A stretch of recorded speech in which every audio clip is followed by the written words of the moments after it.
नमस्कार दोस्तों, हमारे चैनल में आप सभी का एक बार फिर से स्वागत है। दोस्तों, आज मैं आपको एक लालची लकड़हारे की कहानी सुनाऊंगा। इस कहानी में यह बताया गया है कि ज्यादा लालच करने का क्या नतीजा होता है। यह कहानी आपको जीवन की एक नई सीख देगी। बड़ा ही शानदार स्टोरी है।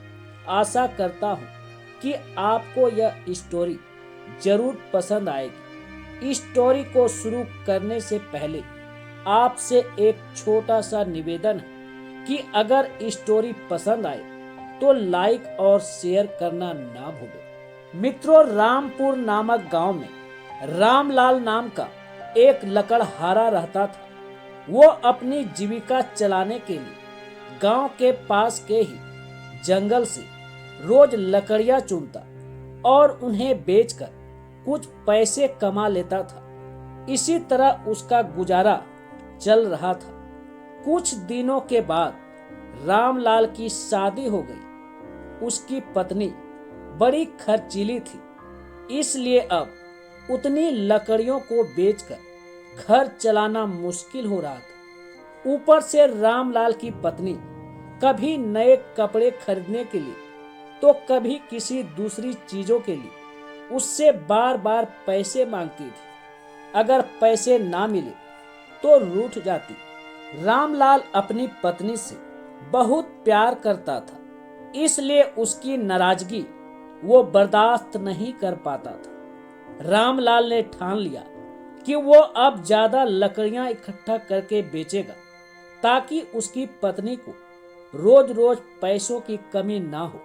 पत्नी की इच्छा पूरी करने के लिए एक दिन रामलाल घने जंगल तक चला गया और बहुत सारी लकड़ियां चुनकर बाजार में बेच दिया। ज्यादा लकड़ियों के ज्यादा पैसे मिले तो खुश होकर उसने सारे पैसे अपनी पत्नी को दे दिए। अब रोज रामलाल ऐसा ही करने लगा।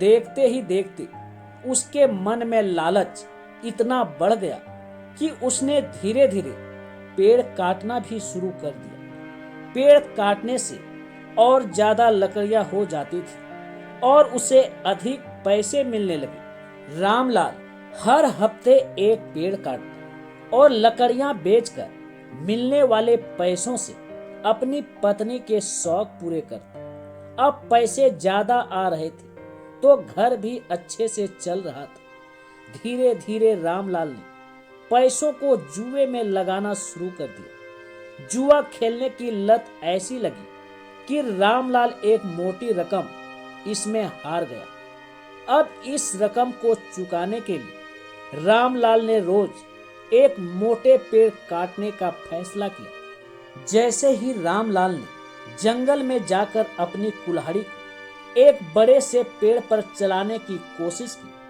तो उस पर पेड़ की टहनी ने हमला कर दिया। रामलाल चौंक गया। फिर उसे पेड़ की एक टहनी ने लपेट लिया। रामलाल कुछ समझ नहीं पाया कि यह सब क्या हो रहा है। तभी पेड़ से आवाज आई, मूर्ख, तू अपने लालच के चक्कर में मुझे काट रहा है। तू सारे पैसे जुए में लुटा देता है और फिर पैसे लौटाने के लिए पेड़ काटने आ जाता है। तुझे पता है कि पेड़ कितने कीमती होते हैं। हमारे अंदर भी जान बसती है और हम तुम इंसानों को जीने के लिए हवा, धूप में छाया और भूख को शांत करने के लिए फल देते हैं, लेकिन तू अपने स्वार्थ के लिए हमें ही काट रहा है। पेड़ ने कहा, आज तू रुक, यही कुल्हाड़ी मैं अब तेरे ऊपर चलाऊंगी। पेड़ की टहनी कुल्हाड़ी से रामलाल पर वार करने ही वाली थी कि वह गिड़गिड़ाने लगा। उसने माफी मांगते हुए कहा, मुझसे गलती हुई है, लेकिन मुझे सुधरने का एक मौका दो। अगर आप मुझे मार दोगे तो मेरी पत्नी का क्या होगा? वो अकेली पड़ जाएगी। आज से मैं किसी पेड़ को नहीं काटूंगा, यह प्रण लेता हूँ। यह सब सुनकर पेड़ को रामलाल के ऊपर दया आ गई। उसने रामलाल को छोड़ दिया। छूटते ही रामलाल भागकर अपने घर गया और पैसों के लालच में न आने का संकल्प ले लिया। मित्रों, लालच में आकर हमें पर्यावरण के साथ खिलवाड़ नहीं करना चाहिए। हमें ऑक्सीजन पेड़ से ही मिलती है। इन्हें काटकर हम खुद अपने जीवन में संकट ला रहे हैं। मित्रों, स्टोरी कैसी लगी कमेंट करके जरूर बताइएगा। धन्यवाद।